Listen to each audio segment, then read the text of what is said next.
This is UNLV Arts Worldwide, and this is our online Learning for the 21st Century episode.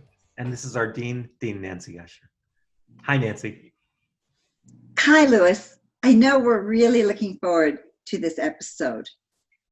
And it captures a great deal of what many of our universities and colleges are going through at this time of the pandemic crisis, because we know that society is grappling with how college students will learn, and for that matter, all students of all ages as well. Will schools reopen? Will instruction be online? Will it be face-to-face? How do you socially distance a classroom? And all those kinds of challenges that society is facing. So I think it couldn't be more relevant that we're presenting an episode about innovative techniques and a different way of conceptualizing education for the 21st century.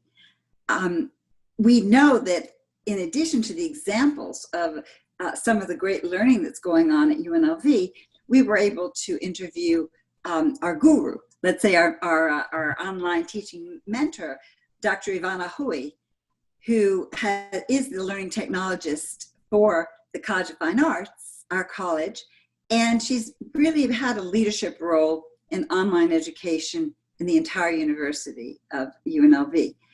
So I know that you and I were quite inspired by her interview when she talked about meaning, purpose, and engaging with the world. How did you see some of the ideas that she shared with us? You know, it's really exciting, Nancy, because I can remember being in the college meeting back in March, and it was right before we moved to completely remote and online learning. And I remember you said at the time, this is going to be a difficult time, but we're going to learn such new things. And we have seen such triumphs in the college of professors who just explored areas, where they didn't know what to do with the students, but then they found a way to make art and to find meaning and to actually push the boundaries of the art forms during this time. So that was quite exciting. We've really been compelled to be open during this time and add to our skill sets and add to the way we think about education. You and I both explored with Yvonne what resonance there would be even when we're past this time. We have a fluid situation going on. We don't know exactly what it will be like when there hopefully someday there'll be a vaccine and different kinds of treatments for the virus. But I think that we're very hopeful and optimistic about adding to our knowledge about teaching and learning through what we learned from mentors like Yvonne. And we see it in this episode demonstrated in some of the work that faculty have done with their students.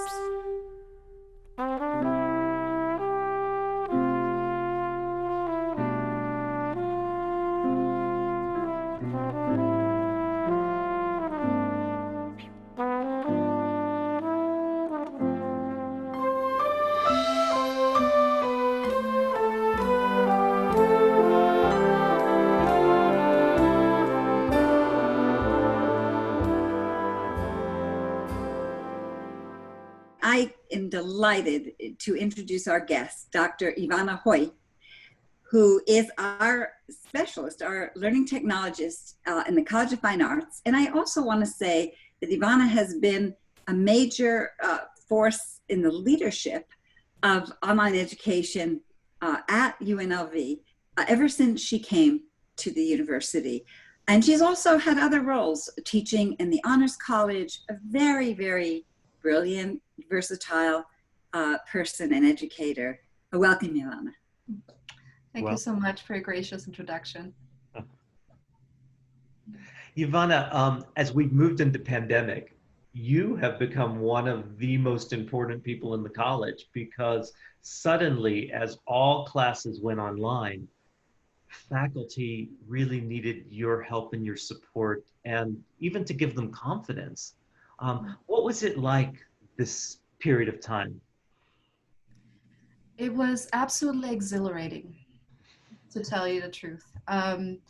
The university, including all of online education and Office of Information Technology, we had been preparing for perhaps going remote for at least a month before we went remote, just in anticipation, just in case. And I have to say, it was the kind of collaboration that was really energizing. It was just really wonderful to see all those different parts of the university come together. The other thing that was absolutely exhilarating for me in my role is just working with the College of Fine Arts faculty. They embraced it, full-throated embrace of these new technologies and these new opportunities that they were giving their students. Of course, at the beginning, there was a lot of nervousness. There was a sense of, how can I do this? The pandemic has really thrown us into the 21st century in many ways. Here we are in the arts, where we have been teaching with sometimes centuries old traditions and ways of teaching the arts, and having a sprinkling of 21st century technologies in there. And then the pandemic forcing us into remote teaching has really forced us to use 21st century techniques for things that are centuries old. So there's bound to be friction, and there's bound to be challenges in that moment when we went remote. We're not past those frictions or those challenges, but certainly what I see is the creativity and the innovation that's been happening in the College of Fine Arts.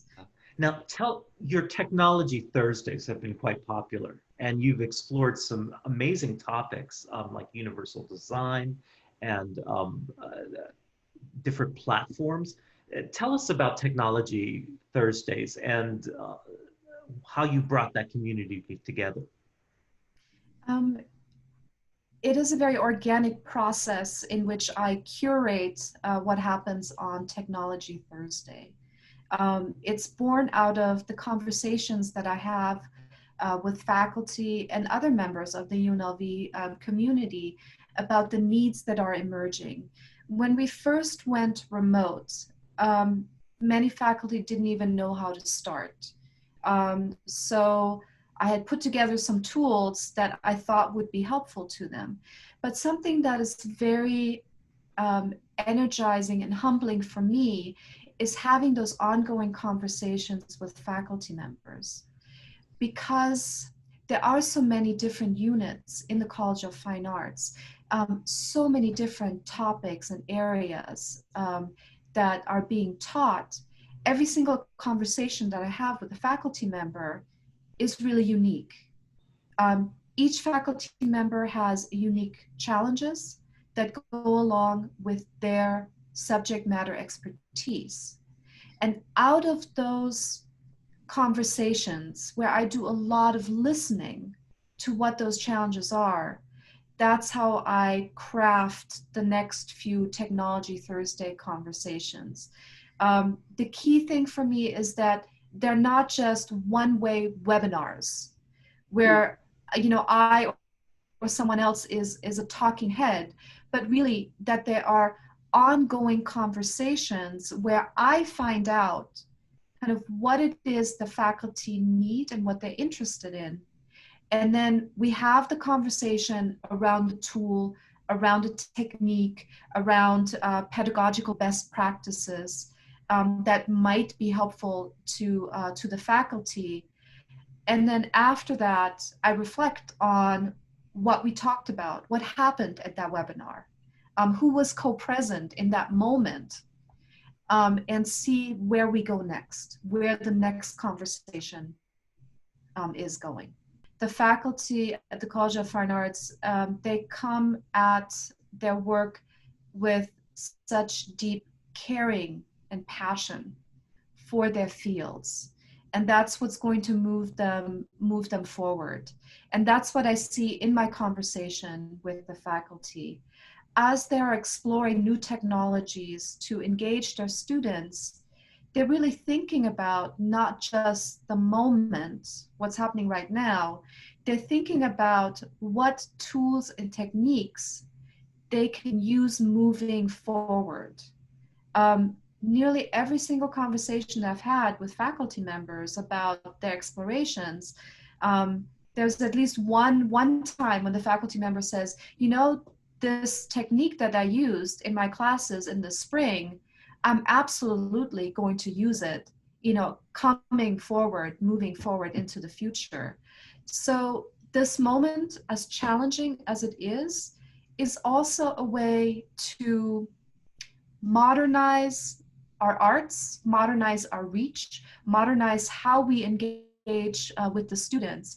It's always going to be at least a supplement, an enhancement to what we do co-present in the classroom. The other thing that also is happening right now is that the faculty are really stressing the technologies. This is kind of a stress test of what online can do. And the fact that it is the stress test, we can also see what we need to improve about online learning tools or online learning techniques that can help us move forward. I have seen faculty members be very surprised by how engaged their students were and by the artwork that they created out of this moment. Of course, this was also very stressful for the students, and they have really embraced the possibility of moving forward with their art form. I absolutely love the kinds of artwork that I see coming out of the College of Fine Arts, the music that the students have been composing, the architectural plans that the School of Architecture has been building, the remote performances from the theater department, or film production, being able to create films remotely, right? Mobile film labs.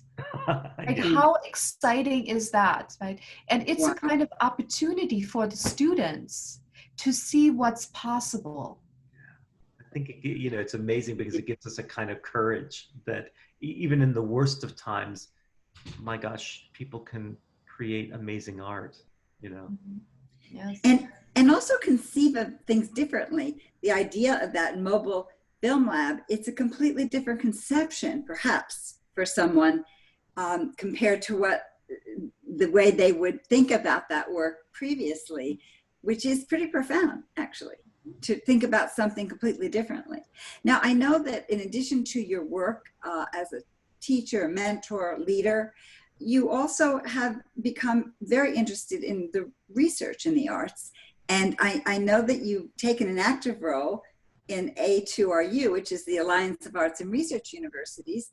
What would you tell us something about what we're anticipating this fall and some of your work with that organization?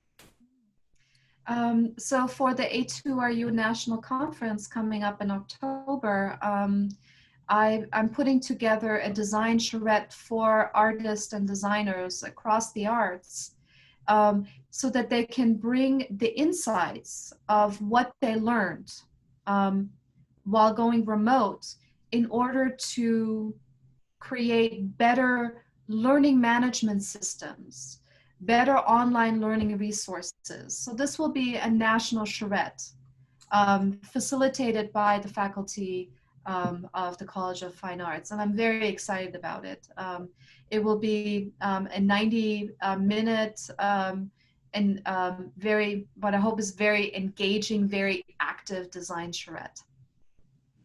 That's exciting, and I want to thank you for your inclusivity. You know, I noticed when the call came out to be part of this charrette, everyone who was a faculty member here was really invited to participate.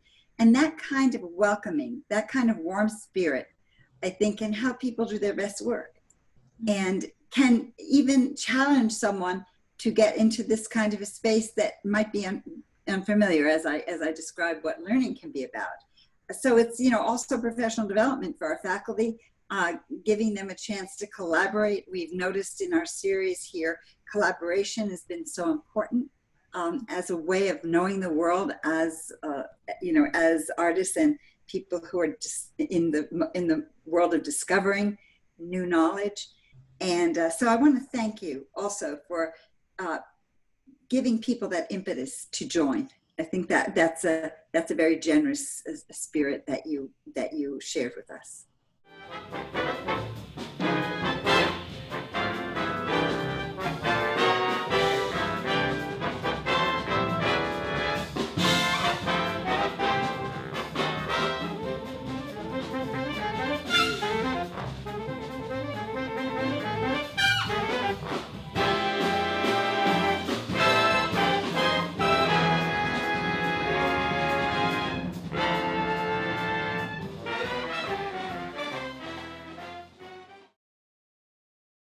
Hi, everybody. My name is Caralea. I'm a professor of photography in the Department of Art at UNLV.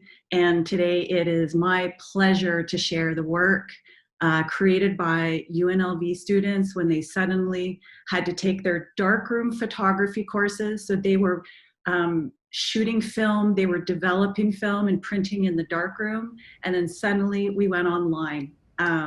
And I want to thank the Dean for giving me this opportunity to share the student work, and the students thank the Dean and the university as well. So when we went online, the project that the students were getting ready to shoot for is called Staged and Imagined, otherwise known as True Lies. And in this project, what they are invited to do is create imaginary worlds through image constructions in front of the camera. And the reason I call this project True Lies is because often we can unlock the truth through the imaginary and through fiction. Conceptually, what I suggested for this project is that they stage scenes relevant to their current unprecedented lived experiences. So the first student whose work I want to highlight, Roz's work has this dramatic, gritty feel. And the reason it has this feel is that Roz actually didn't want to give up on film photography. And so she actually ordered chemicals online, and she developed her own film at home in her bathroom, and then she scanned them into her scanner. And she expressed what a lot of students expressed, was that she said, frankly, I had an exceptionally hard time finding the spark of creative energy when I was isolating at home. And she did this from the gut, and I think this is a beautiful metaphor for what it's like to be at home during times of COVID-19. This is the work of Hannah. Hannah is a hospitality management major. She was interested in surrealism, in play. She wanted to unsettle people and also to allow people to have fun. And what she did is she only worked with objects in her home. I was continually amazed and impressed and inspired by the inventiveness of our students. This is the work of Lexi. She's a sociology and social work major.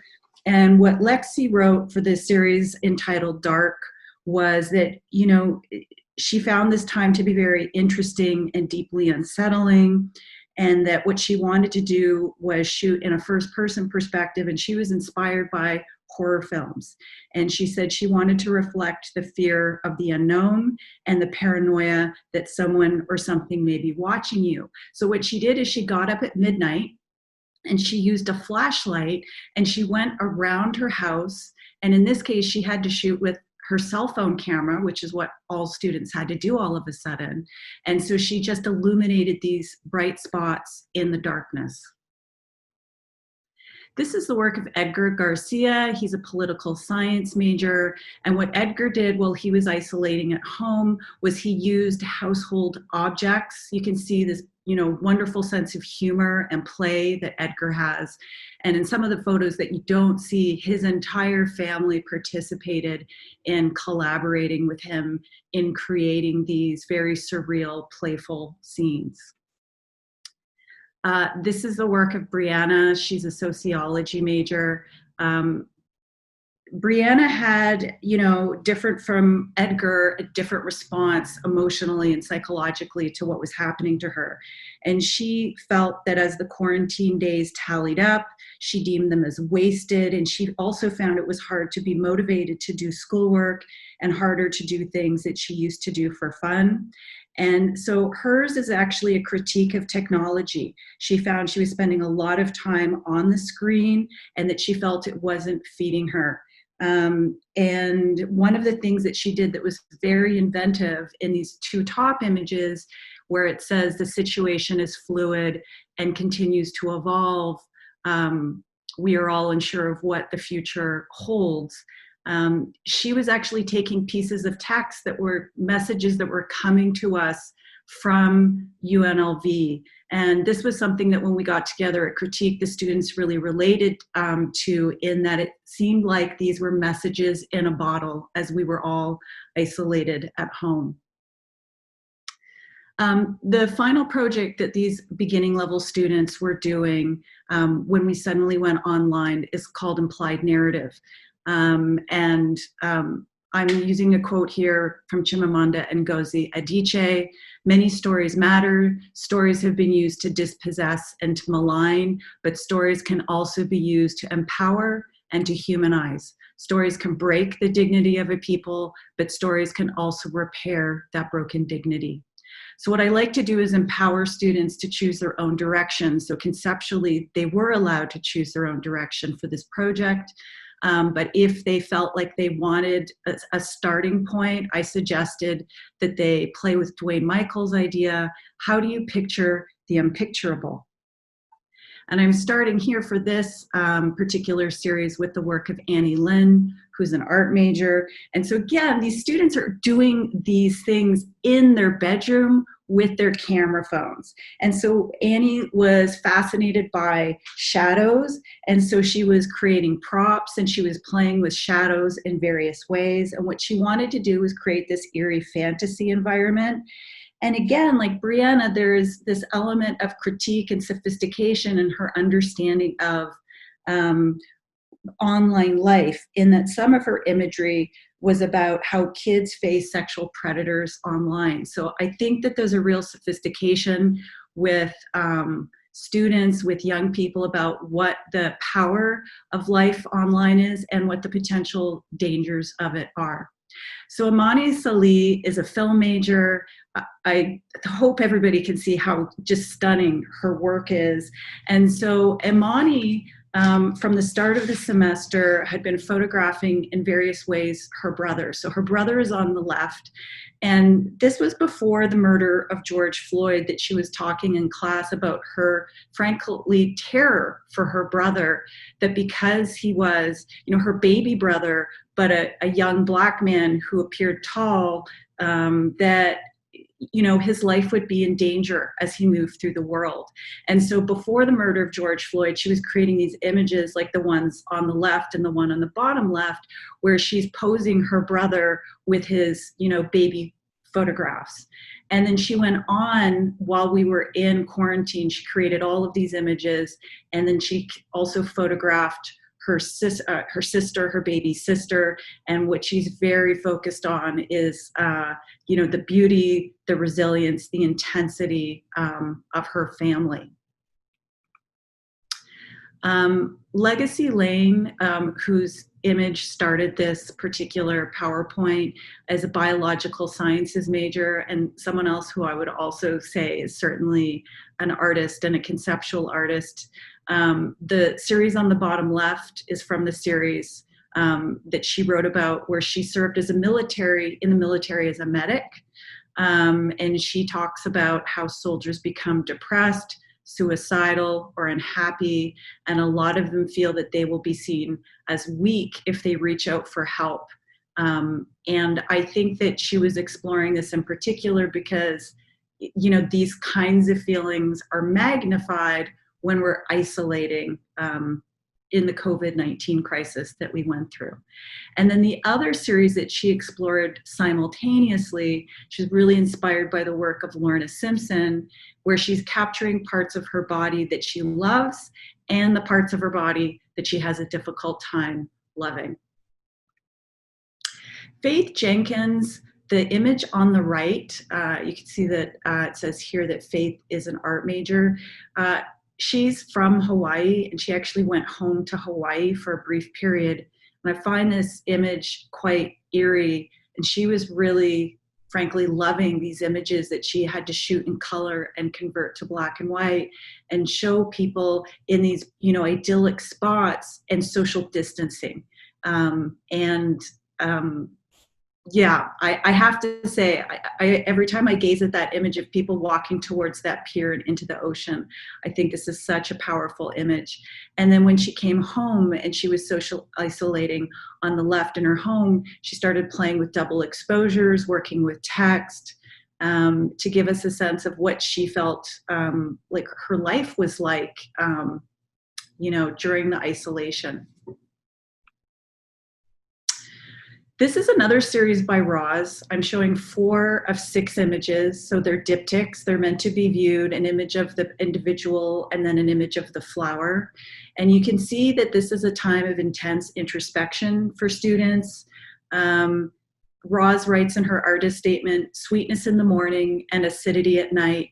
A rose awakened at sunrise. I gave myself to someone for the first time, to a boy who spent over a year watering me, nurturing me, telling me sweet things to help me bloom. He taught me about love and life and art and ambition.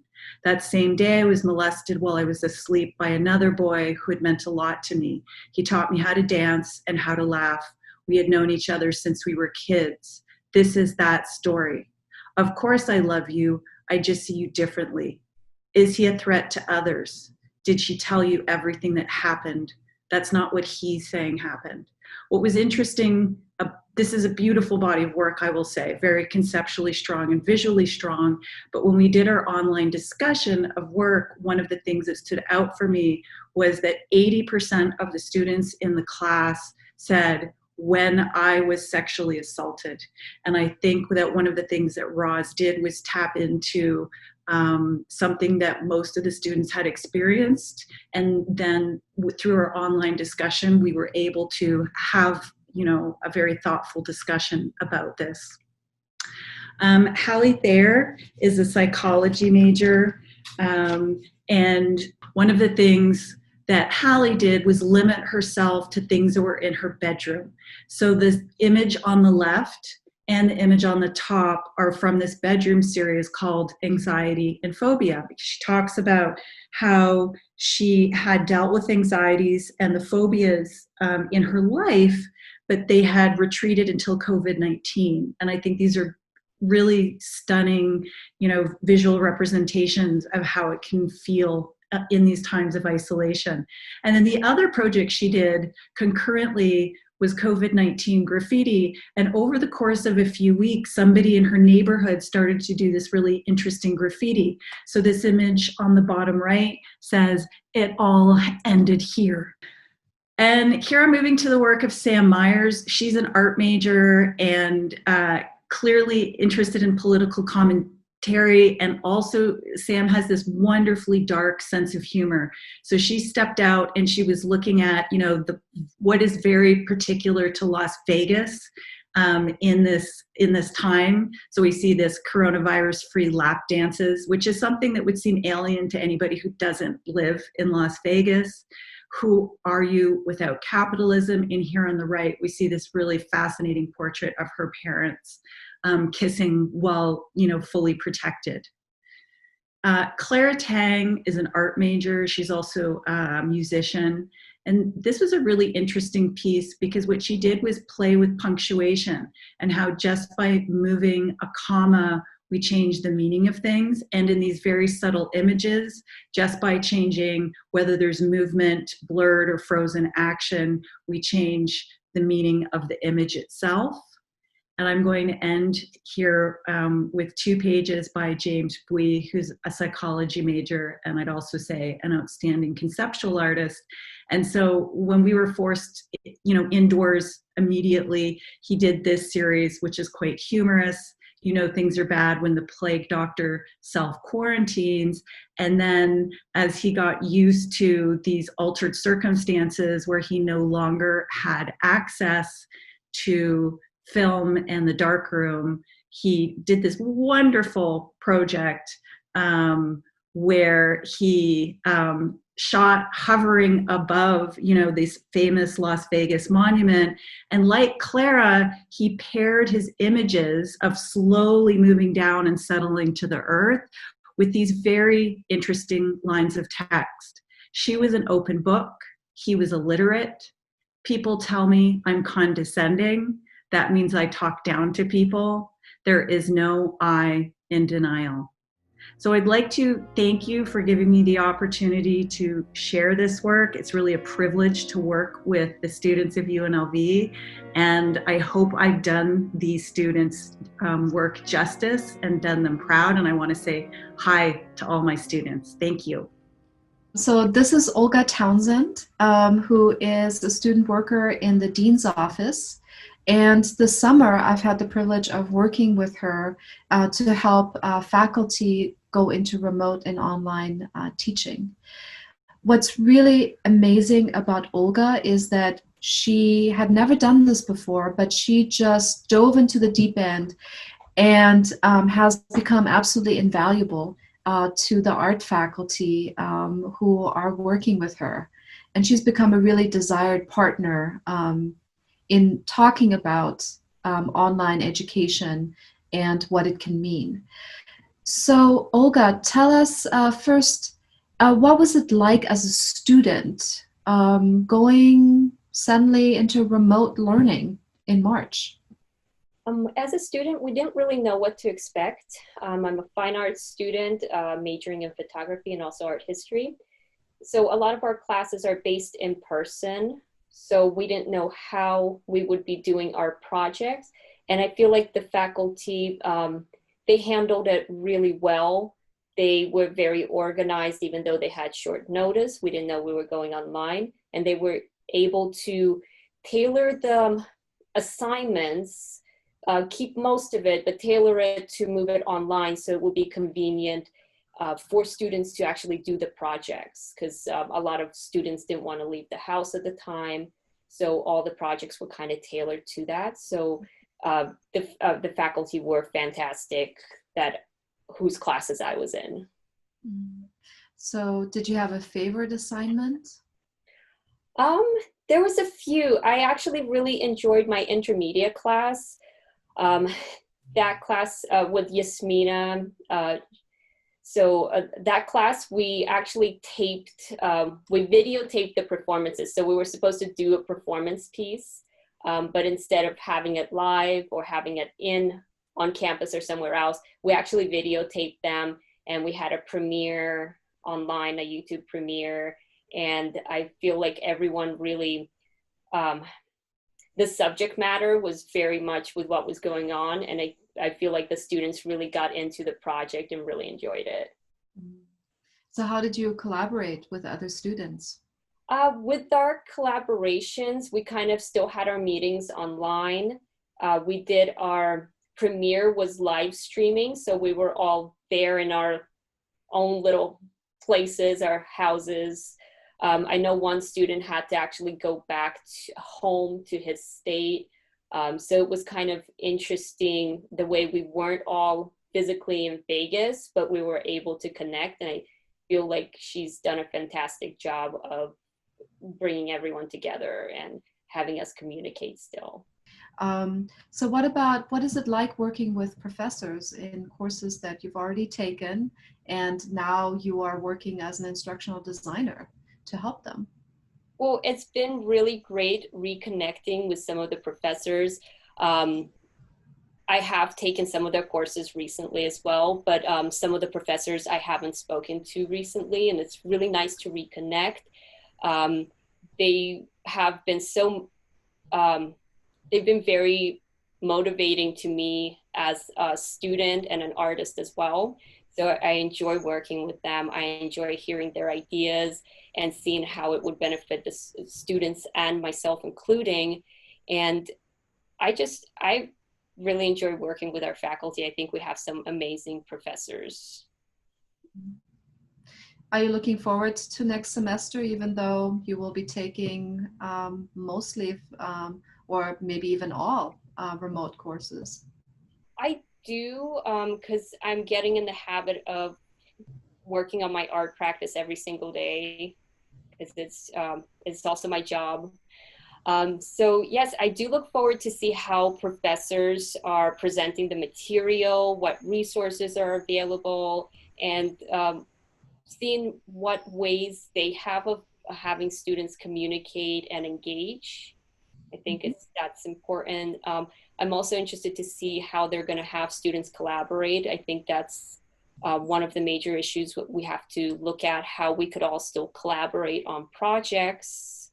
And I'm hopefully going to learn something that I could use for learning technologies. So anything I learn, I'll be happy to pass it on and see how we could incorporate that. Because I feel like everyone has their own perspective, and we could take the best from things and put it together and use it. That sounds really great. Yeah. Thank you so much for your perspective and for your help all summer, helping the art faculty go to remote and online teaching. It's been incredibly valuable, and it's been a joy just working with you. Thank you so much for having me. It's been a pleasure, and I hope to continue working with learning technologies and all the wonderful faculty that we have at UNLV.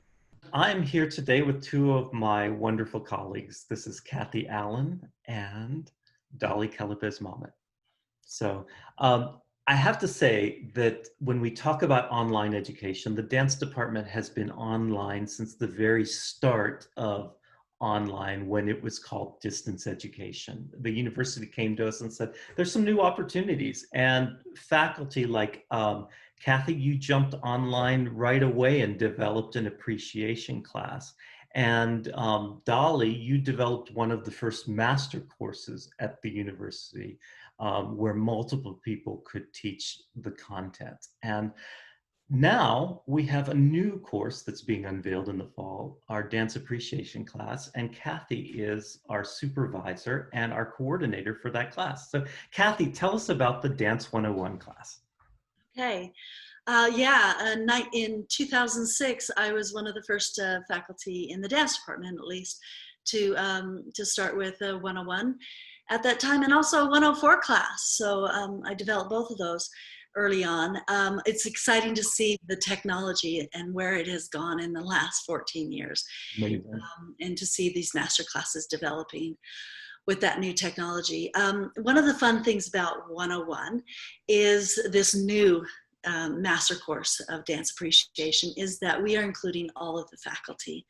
They are all represented in this one course, so our students get to meet our full-time faculty, and even many of our part-time faculty are being interviewed in all the different sections and modules. So that's kind of exciting. What I love about that is that what's that? I said, what I love about that is the students don't get to see one point of view, but they see a kind of universe of points of view from the department. That's wonderful. You know, Kathy, what I found that was really interesting is I was talking about the history of ballet, and then I went into the Google Drive, and we've done like some very powerful historical ballets, and I was like, heck, I don't have to show New York City Ballet doing it. I can show our students doing we could show Rite of Spring, we could show Afternoon of Fun, we could show Petrushka, we could show, I mean, I was like, wow, we've done some amazing things, and it's us, it's not everybody else. So I love that part about being involved. So I thank you for letting me have the opportunity to do that. You bet. And in this one course, we are actually, as a faculty, we came together and decided what we wanted to do with this course was we wanted to give the introductory student that's just coming in and learning a little bit about what dance is, a variety, a smorgasbord, if you'd like to think of it that way. It's a range of content that can be related to dance. So what is involved in that course is, of course, the forms of dance: ballet, modern jazz, hip hop, tap. But we also talk about aesthetics, entertainment versus art. We talk about choreography and what is involved in that process and improvisation. We talk about production of dance. We talk about education and therapy, trends of dance, and also dance and sexuality. So I feel like we're touching on many different topics related to dance that these students might really be interested in. Just this fraction of, or this part of dance might be more interesting to them than maybe this. So we're kind of really reaching large masses of people. Also, the forum of being online really can reach out and teach people who are not in maybe our communities right where we're at. And so we can reach out to across the world, actually. So that's one of the great things about online education. Yeah. And Kathy, the course is dropping, which means it's going to start in this fall. It is. So it'll be the first classes offered will be this fall. And we're all very excited. The department's excited to have this master course. So that means that a master course suggests that every course of 101 is taught the same exact material. And so there's really a cohesiveness that develops with master courses. Yeah, it's really great. And Dolly, you developed one of the first master courses at the university in the sex, dance, and entertainment course. Right, and I have to say, yeah, you know, it's kind of a, you know, it's a survey class, and I don't want to say that there's not a lot of depth to it, but the one thing that I can say has really done is it has allowed the students that are more sexually diverse to feel like they have a place to go and talk about it and explore it and just feel like they're, you know, like one of the group, right? And so that's what I like about it. And we also talk about entertainment versus art in this course too. And I think it's one of the most insightful things. Louis, you were involved in the making of this course in the beginning. I interviewed you. And I think it's always so inspirational for me when I see the students give me this art versus entertainment, and they've really listened to Louis. I have like 6 or 7 people there, and they listen to everybody, and they're like, this is what I think. And they're like, yeah, I think this too. So it really does stimulate them. Yeah, so we took the same format that you started with in the dance and sex and entertainment, and the interviews. And I think that is really fun. And I think that's really pertinent today, especially with YouTube and with Facebook and Twitter and all, you know, just social media has created this new type of, I think, education, almost documentary type education. I think it's fun. And so we have the same format. Yeah. And Dolly, the Pilates courses have a strong online component also. And many people said, oh, once you're talking about movement, you cannot teach that online. But you found a way. How did you find a way to do that? Well, I've created many DVDs that were instructional DVDs. So I had, and they're instructional DVDs including movement, right? So that part of it was kind of a no-brainer for me. Like, I can get there, I can break it down, I can teach it to you. I think the part that was the most innovative is how was the student going to regurgitate, so to speak, or give back to me what I've just taught them, and what was going to be the viewing process, what were going to be the outcomes, what was the mastery that they were going to come up with. And I have to really hand it to the OIT for you know, we work with limited resources, and IT changes all the time. And they did such a fantastic job with, you know, what's the breath pattern? You know, when you're exercising, when you exhale, when you inhale, what muscle group is involved in this? show the exercise, explain it as you show it, and creating these this anatomical figure on the side that you click, and it's like, well, I'm doing this kind of movement, and that's the muscle, and then they can identify that muscle. So that was really great. But I think for me, because I'm a Pilates person and I was really excited about doing this, Pilates online is a really big deal now. And I thought, well, if everybody else can do it, why can't the university do it? But now we have 351 online, 451 online. So that's the anatomy, the kinesiology for dance, and injury prevention for dance, and the 2 100 level mat work classes, 110 and 108, that you can take. With that complete little bucket of classes, you could actually have completed a certificate through continuing education, because we've now got continuing ed involved with our department, and they send us classes and they offer CEUs. So it's just become this real collaborative thing, and it's innovative, because teaching movement isn't easy, but once you figure out, it's just like choreography, right? Once you get a formula, you use the formula, right? So I'm excited. And I know it was kind of a big deal when it first came out, because even like English teachers and stuff were going, oh my gosh, what did she do there? It's not really that big of a deal, but it was at the time. It was pretty innovative.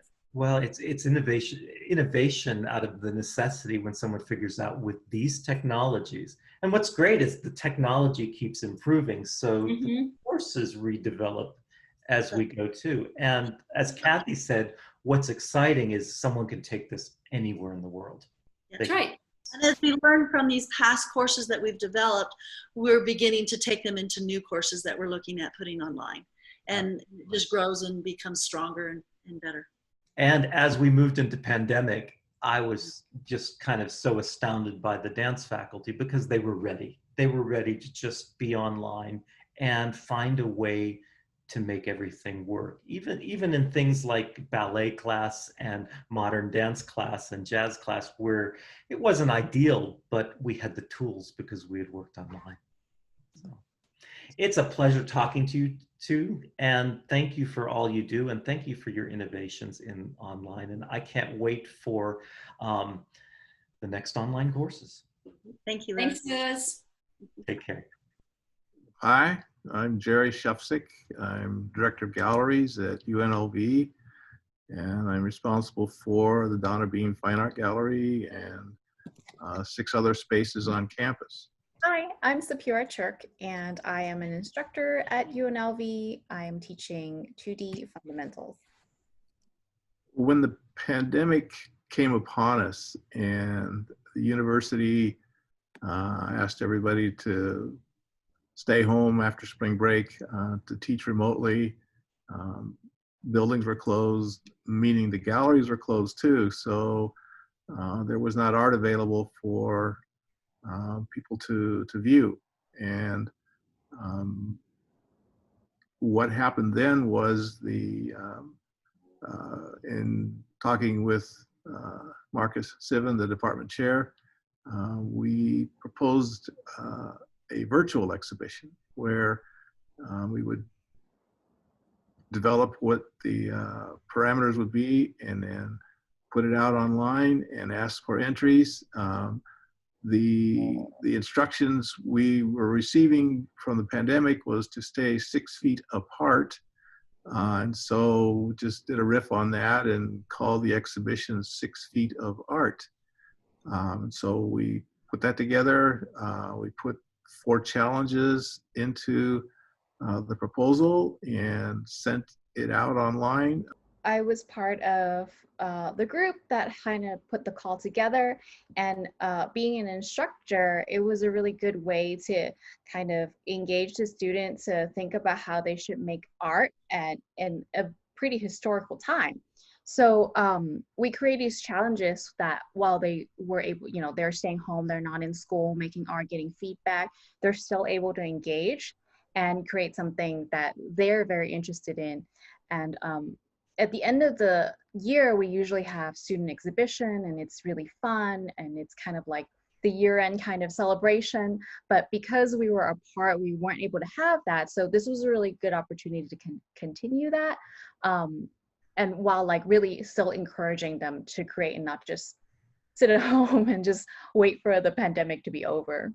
The first challenge was artist inspiration, and the participants were to go and research an artist or designer, watch a documentary, and then create an artwork in response to that. The second one was a daily challenge. It was 10 works in 10 days, and we thought it would be really fun, kind of like if you're familiar with Inktober. There would be prompts every day, and then the participant would create a new artwork based on those 10 prompts.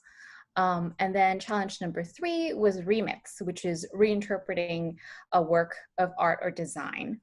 And then challenge number 4 was free choice, which was a really fun one because that was when the students really responded to what was happening around them.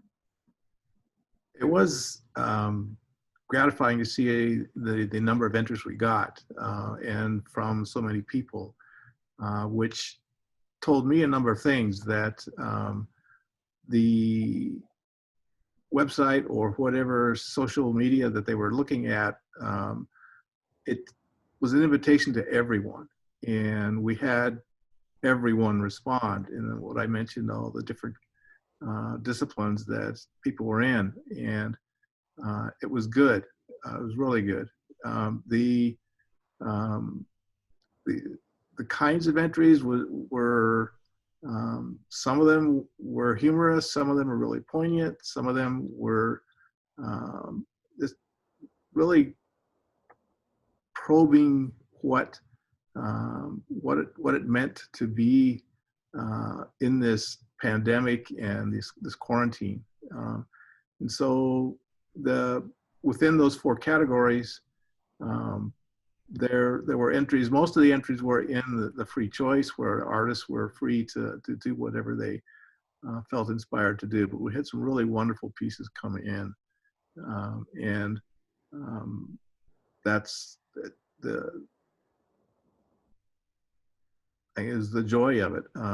We learned administratively. We learned as well what we could do with this virtual exhibition format, which is going to guide us in the next one that's coming up shortly. So look to that one. It'll be called Justice.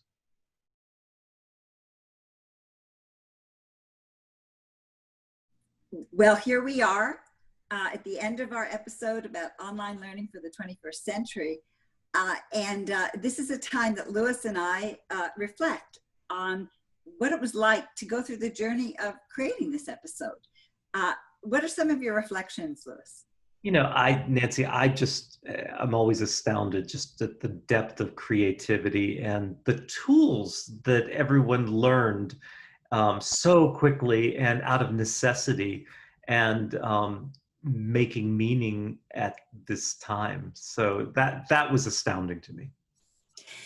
Louis, when we add to the expertise we have, I think it builds a new kind of confidence in each of us.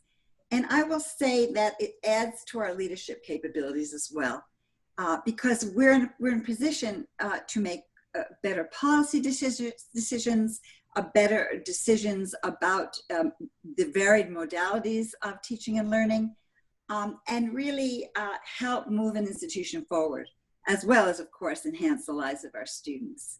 So I know that you and I feel grateful to have learned as much as we did from the experts and the people who've experienced this really interesting world of online teaching and learning. Yeah, it's amazing. And even as I talk to you right now on Zoom, Nancy, I realized several months ago, I never used the camera on this laptop computer.